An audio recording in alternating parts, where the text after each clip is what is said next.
마태복음 3장 세 번째 시간입니다. 2절 회개하라 천국이 가까이 왔느니라. 5절 그에게 다 나와 자기들 죄를 자복하고 요단강에서 그에게 세례를 받더니 세례 요한이 전파했던 세례는 죄사함을 받게 하는 회개의 세례였습니다. 1장 21절 아들을 낳으리니 이름을 예수로 하라. 이는 그가 자기 백성을 그들의 죄에서 구원할 자이심이니라. 예수 그리스도께서 이 세상에 오신 궁극적인 목적은 죄사함입니다. 지옥에서의 구원 이전에 먼저 죄에서의 구원입니다. 요한복음 8장 진리를 알지니 진리가 너희를 자유케 하리라. 복음의 핵심은 죄로부터의 자유입니다. 첫째, 죄의 심판으로부터 자유입니다. 하나님의 아들이기 때문에 어떤 죄를 범해도 죽으면 천국에 갈 수 있습니다. 둘째, 죄의 영향으로부터의 자유입니다. 하나님의 아들답게 죄를 이기면서 살아서도 천국을 누릴 수 있습니다. 세례의 모형은 아브라함의 할례입니다. 99세 아브라함이 자기 느낌과 생각을 부인하고 생리가 끊어졌던 89세 아내 사라로부터 아들을 주실 것이라는 하나님 말씀에 오직 믿음으로 그새와도 같은 할례를 행하라는 하나님 말씀에 순종했습니다. 그처럼 세례도 느낌과 생각대로 살았던 자기 옛사람이 물속에 잠겨 죽어 죄에 대한 심판을 받고 물 밖으로 나와 하나님 말씀에 오직 믿음으로 순종하는 새 사람으로 거듭난다는 것을 상징하는 의식입니다. 메시지 성경 버전에서는 세례 요한이 선포했던 회개하라라는 말을 삶을 고치라로 번역했습니다. 성경적인 회개는 자신이 범한 잘못들을 낱낱이 자백하고 일일이 반성하는 것뿐 아니라 궁극적으로는 자기 생각을 고치고 자기 생활을 고쳐서 그 죄를 다시 범하지 않는 삶을 사는 것이기 때문입니다. 7절 독사의 자식들아 누가 너희를 가르쳐 임박한 진노를 피하라 하더냐. 그러므로 회개에 합당한 열매를 맺고 속으로 아브라함이 우리 조상이라고 생각하지 말라. 하나님 말씀이 아니라 인간적인 조건을 의지하는 것은 마귀로부터 비롯된 것입니다. 합당한 열매를 맺는 회개가 성경적인 회개입니다. 성경 말씀 열왕기상 21장 27절입니다. 아합이 이 모든 말씀을 들을 때 그의 옷을 찢고 굵은 배로 몸을 동이고 금식하고 굵은 배에 누우며 또 풀이 죽어 다니더라. 아멘. 북이스라엘 제7대 왕 아합이 이 모든 말씀을 들을 때에 그의 옷을 찢고 굵은 배로 몸을 동이고 금식하고 굵은 배에 누우며 또 풀이 죽어 다니더라. 옷을 찢고 굵은 배로 동이고 금식하고 굵은 배에 눕는 것은 회개하는 의식이었습니다. 또 풀이 죽어 다니더라. 양심의 가책도 느낀 것이 분명해 보입니다. 그러나 아합은 하나님께 용서가 아니라 아람 한 병사가 무심코 쏜 눈먼 화살에 맞아 사망하는 심판을 받았습니다.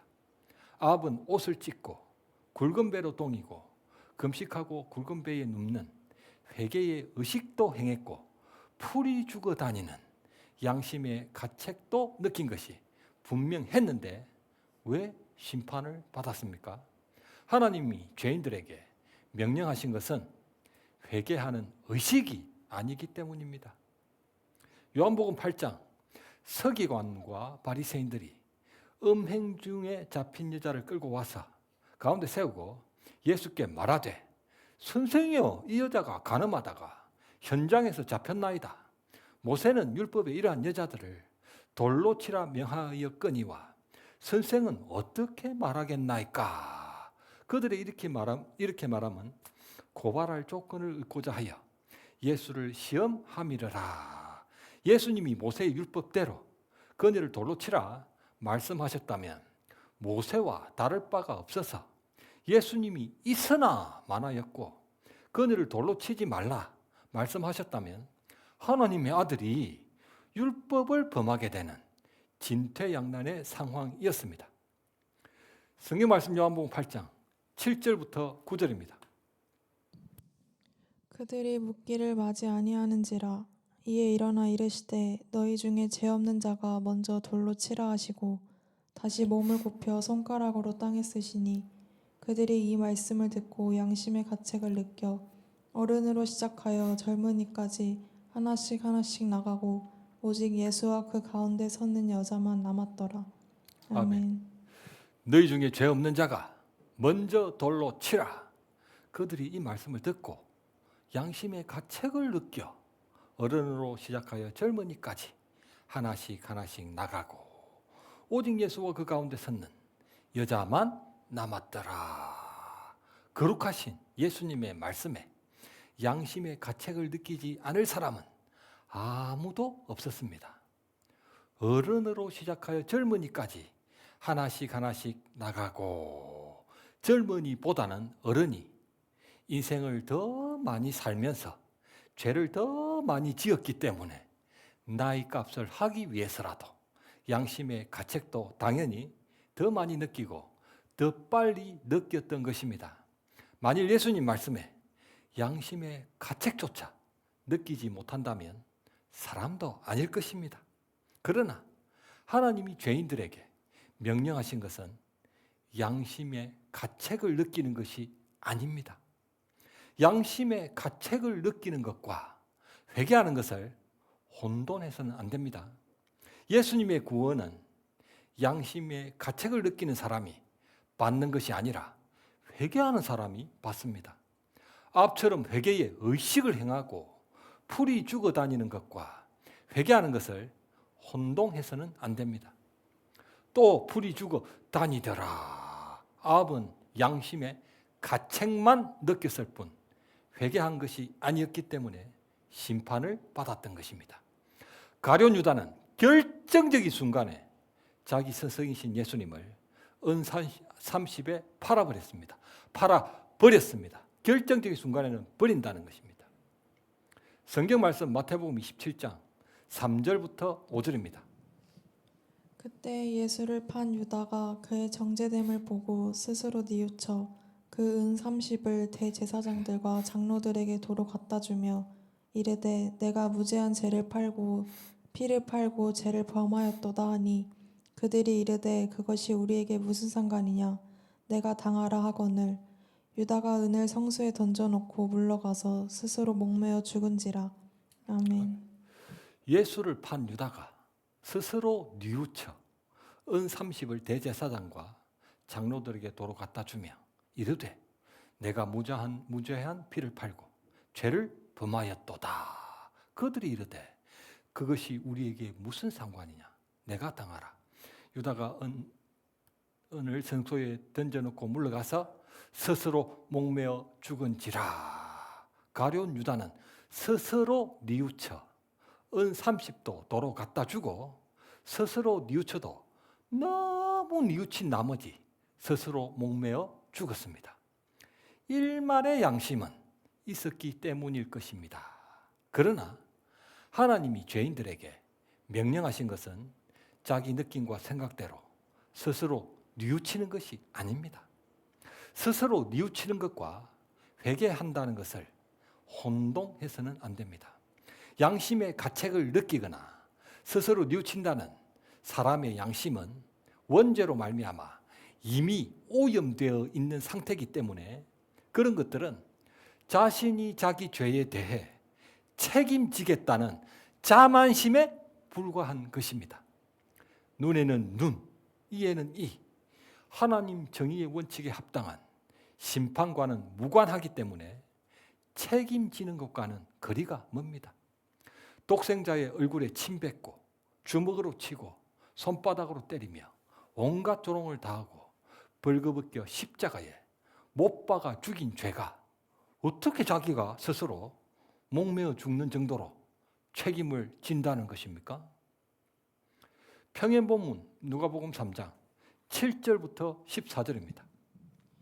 요한이 세례받으러 나아오는 무리에게 이르되 독사의 자식들아, 누가 너희에게 일러 장차 올 진노를 피하라 하더냐. 그러므로 회개에 합당한 열매를 맺고 속으로 아브라함이 우리 조상이라 말하지 말라. 내가 너희에게 이르노니 하나님이 능히 이 돌들로도 아브라함의 자손이 되게 하시리라. 대답하여 이르되 옷 두 벌 있는 자는 옷 없는 자에게 나눠줄 것이요 먹을 것이 있는 자도 그렇게 할 것이니라 하고, 세리들도 세례를 받고자 하여 와서 이르되 선생이여 우리는 무엇을 하리이까 하매 이르되 부과된 것 외에는 거두지 말라 하고, 군인들도 물어 이르되 우리는 무엇을 하리이까 하매 이르되 사람에게서 강탈하지 말며 거짓으로 고발하지 말고 받는 급료를 족할 줄로 알라 하니라. 아멘. 옷 두 벌 있는 자는 옷 없는 자에게 나눠주고 먹을 것이 있는 자도 그렇게 하는 것이 회개에 합당한 열매입니다. 하나님 은혜를 값없이 받았다면 이웃에게도 값없이 나눠주는 삶을 사는 것이 회개하는 것입니다. 세례는 부과된 것 외에는 거두지 말아야 합니다. 당시 세례는 로마 군대를 앞세워 동족 유대인들에게 정해진 것 외에 많은 폭리를 취했기 때문에 세리는 허락받은 도둑이라 말할 정도였고, 그들은 동족 유대인들의 정오의 대상이었습니다. 군인은 강탈하지 말며 거짓으로 고발하지 말고 받는 급료를 족한 줄로 알아야 합니다. 지금 가진 것에 감사하는 것은 하나님이 살아계심을 온전히 믿을 때 가능하기 때문입니다. 옷 두 벌이 있음에도 없는 자에게 나눠주지도 않고 부과된 외의 것을 거두고 강탈하며 거짓으로 고발하고 받는 급료를 족한 줄로 여기지 않는 것은 독사의 자식들이 범하는 열매 없는 회개입니다. 열매 없는 회개는 회개 그 자체가 또 다른 죄입니다. 열매 없는 회개를 하는 것은 회개 그 자체가 또 다른 죄를 범하는 거예요. 회개가 아닌데 회개라 생각하고 자꾸 하니까 하나님 놀리는 거죠. 뭐. 그 자체가 죄입니다. 열매 없는 회개는 회개하는 것 자체가 죄라는 것입니다. 말로만 하는 믿음이 죽은 믿음이듯 말로만 하는 회개도 부도수표입니다. 회개를 의미하는 히브리어 슈보와 헬라어 메타노이아는 공이 돌이킨다는 의미입니다.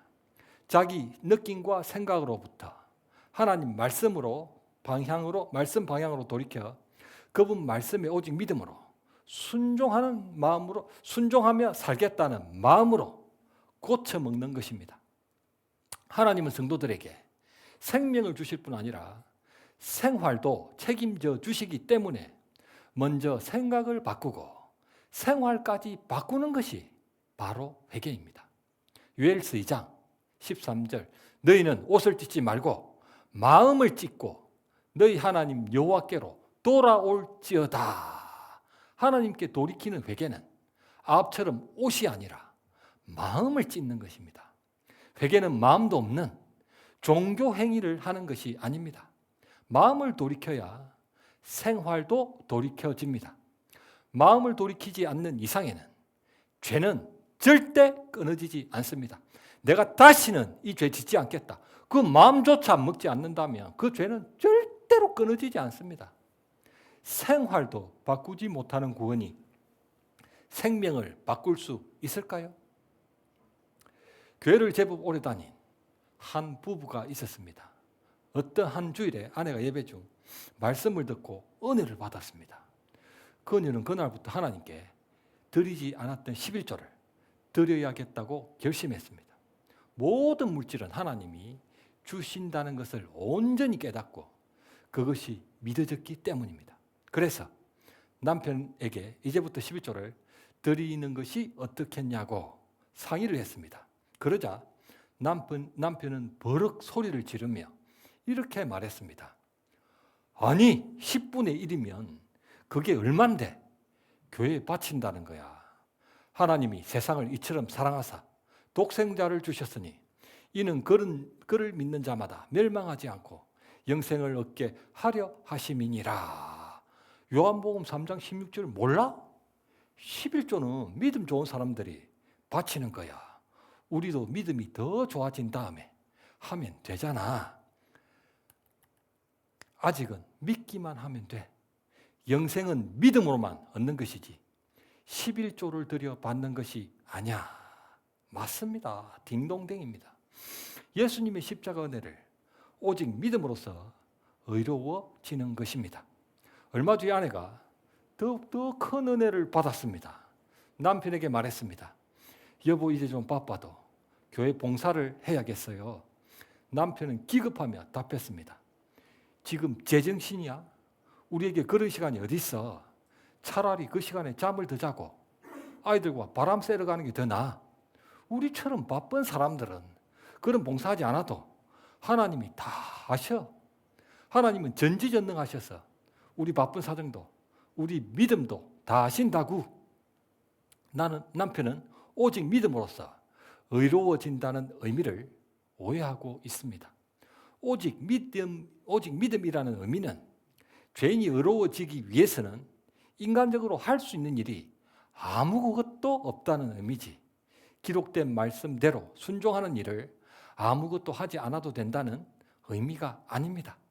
11조를 드리는 정도가 주님 피값을 얻는 영생의 조건일 수는 없습니다. 주님이 조건을 거실 리도 없지만 만일 조건을 거신다면 내게 있는 것을 다 팔아 가난한 자들에게 주라. 그리고 와서 나를 따르라. 최소 이 정도는 돼야 됩니다.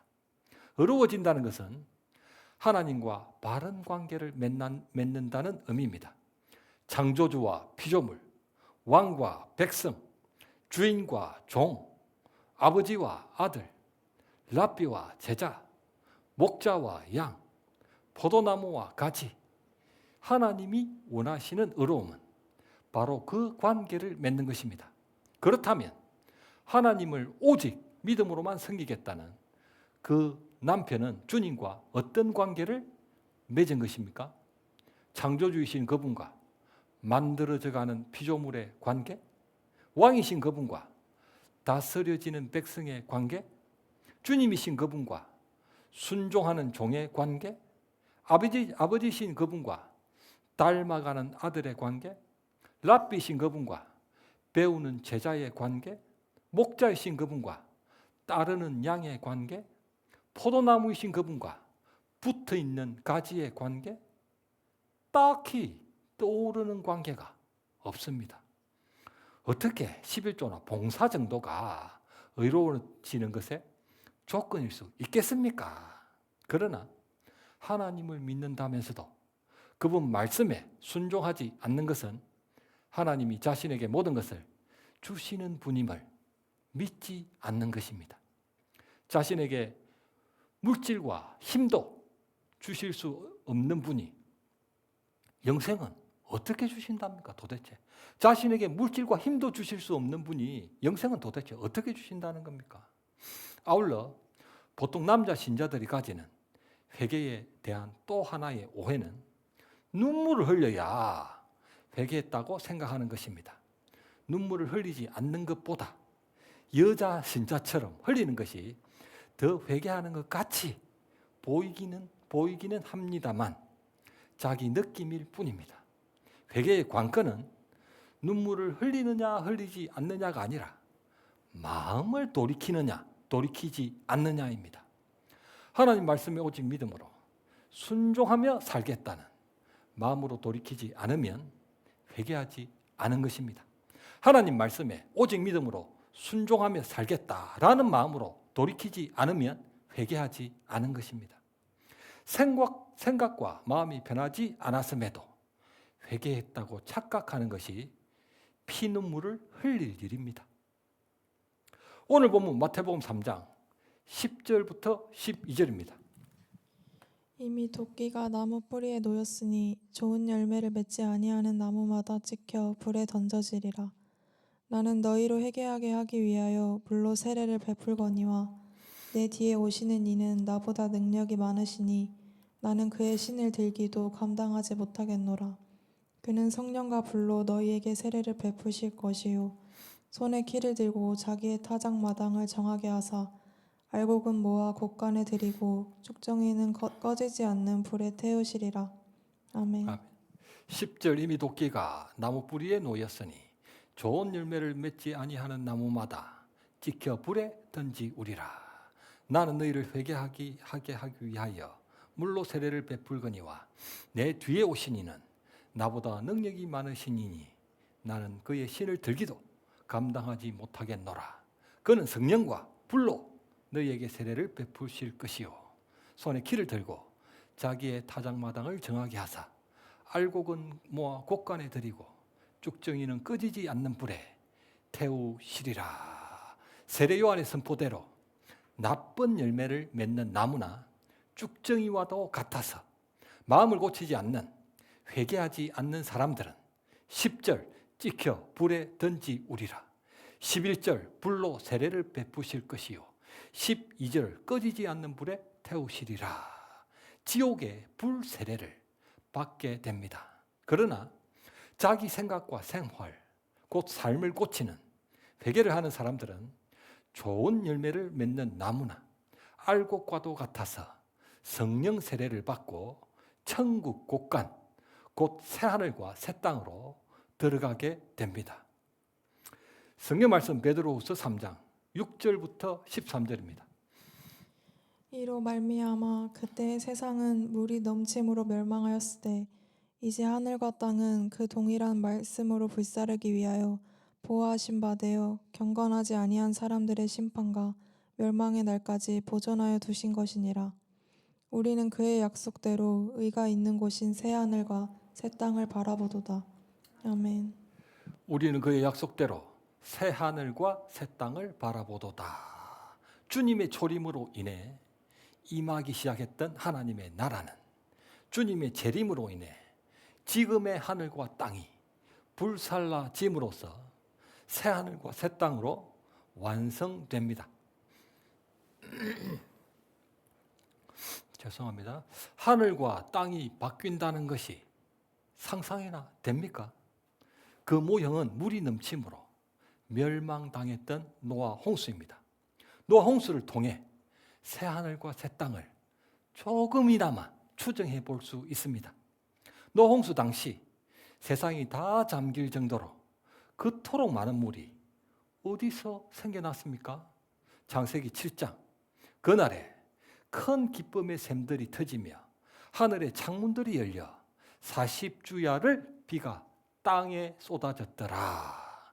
큰 기쁨의 샘, 기쁨이 아니라 기쁨의 샘은 지하로부터 엄청난 물이 솟구쳐 올랐다는 의미고, 하늘의 창문들이라는 의미는 하늘로부터 엄청난 비가 쏟아져 내렸다는 의미입니다. 창세기 1장 6절 하나님이 이르시되 물 가운데 궁창이 있어 물과 물로 나뉘라 하시고 하나님이 궁창을 만드사 궁창 아래의 물과 궁창 위의 물로 나뉘게 하시니 그대로 되니라. 노아 홍수 이전에는 창공, 궁창, 창공 위의 물, 곧 엄청난 수증기 청과 하늘 위에 엄청난 수증기 청, 물청이 있었고, 창공 아래의 물, 곧 강과 바다가 있었습니다. 하나님이 세상을 심판하시기 위해 창공 위에 엄청난 수증기 청을, 물청을 땅으로 쏟아져 내리게 하셨기 때문에 세상이 다 잠길 정도의 노아 홍수가 발생했습니다. 성경 말씀 창세기 9장 13절부터 15절입니다. 내가 내 무지개를 구름 속에 두었나니 이것이 나와 세상 사이의 언약의 증거니라. 내가 구름으로 땅을 덮을 때에 무지개가 구름 속에 나타나면 내가 나와 너희와 및 육체를 가진 모든 생물 사이에 내 언약을 기억하리니 다시는 물이 모든 육체를 멸하는 홍수가 되지 아니할지라. 아멘. 그 무지개는 우리가 흔히 보는 무지개와는 달리 인류 최초로 생겼던 무지개였을 것입니다. 홍수 때 궁창 위에 있던 수증기층이 땅으로 쏟아져 내려 지구 대기가 이전과는 달라짐으로써 비로소 생기기 시작한 무지개였을 것입니다. 노아의 가족은 난생 처음 본 거죠. 저게 뭐야? 저게 뭐야? 했는데 하나님 그게 무지개라고 가르쳐 주신 거죠. 노아의 가족이 난생 처음 본 7색깔 휘황찬란한 무지개였을 것이기 때문에 하나님이 그 약속에 대해 제시하셨다. 다시는 심판하지 않겠다. 물로 심판하지 않겠다. 그 약속에 대해 제시하셨던 엄청난 담보물이 되었던 것입니다. 궁창 위에 물도 사라져 버렸고 무지개까지 생기는, 이전과는 완전히 다른 새하늘이 생긴 것입니다. 궁창 위에 물도 없어져 버렸죠. 그리고 무지개까지 생기는 완전 이상한 하늘이 돼버린 거예요. 새하늘이 그렇게 도래했던 것입니다. 1915년 독일의 알프레드 베게너가 대륙과 대양의 기원이라는 책에서 대륙 이동설 혹은 대륙 표리설을 주장했습니다. 대륙 표리설이란 뜰 표자와 떠날 리자를 써서 대륙이 떠다니며 이동했다는 가설입니다. 대륙이 분리되어 표류했다는 것입니다. 과거 지구는 원래 한 덩어리의 땅과 하나의 바다, 일대양, 일대주였었는데 시기와 이유는 알 수 없지만 일대양, 일대주였던 대륙이 점차 분리되고 이동하여 지금처럼 5대양, 6대주가 형성되었다는 주장입니다. 알프레드 베게너의 이동설, 대륙 이동설 동영상을 잠시 보겠습니다. The huge continent we live in is really moving right now.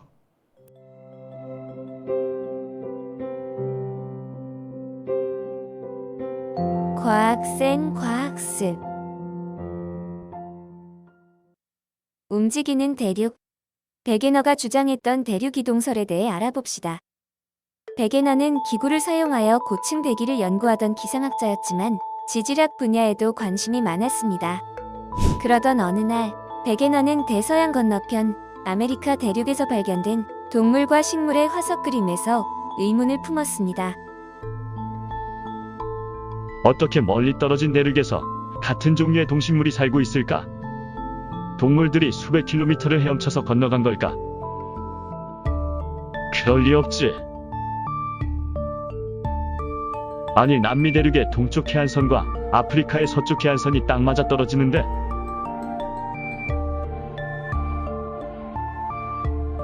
그렇다면 예전에는 모든 대륙들이 하나의 땅덩어리가 아니었을까? 오랜 시간 천천히 대륙들이 이동해서 지금과 같은 모습이 된 게 아닐까? 베게너는 자신의 생각을 정리해 대륙과 해양의 기원이라는 책에서 하나의 거대한 원시 대륙을 판게아라고 부르며 대륙 이동설을 주장하였습니다. 제가 대륙 이동설을 뒷받침할 수 있는 증거를 4가지 발견했습니다. 첫째, 해안선 일치. 남아메리카 대륙과 아프리카 대륙의 해안선 모양이 거의 일치합니다. 둘째, 화석 분포. 대륙들을 하나로 모았을 때 메소사우루스 화석의 분포가 잘 연결됩니다. 셋째, 빙하 흔적. 대륙에 남아있는 빙하의 흔적을 남극 대륙 중심으로 연결하면 여러 대륙이 하나로 잘 연결됩니다. 넷째, 산맥 일치. 북아메리카와 유럽 대륙의 산맥은 대륙을 하나로 모았을 때 잘 연결됩니다. 이런 증거들을 바탕으로 보면 대륙은 분명히 이동하고 있습니다. 도대체 이렇게 거대하고 무거운 대륙이 어떻게 움직일 수 있지요? 증거는 그럴듯하지만 대륙이 배처럼 바다를 떠다닌다니 인정할 수 없습니다. 당시 과학자들은 거대한 대륙을 이동시키는 힘을 명확하게 설명하지 못했기 때문에 대륙 이동설을 인정하지 않았습니다. 그러나 베게너는 포기하지 않고 연구를 위해 추운 그린란드 탐험을 지속했지만 극한의 추위로 끝내 탐험을 완료하지 못하고 50세의 나이로 생을 마감하고 맙니다. 베게너 이후 여러 과학자들의 노력과 과학기술의 발달로 오늘날에는 대륙을 포함한 지구의 겉부분인 판이 이동하면서 천천히 움직이고 있다는 사실을 알게 되었고 이를 판구조론이라고 부릅니다.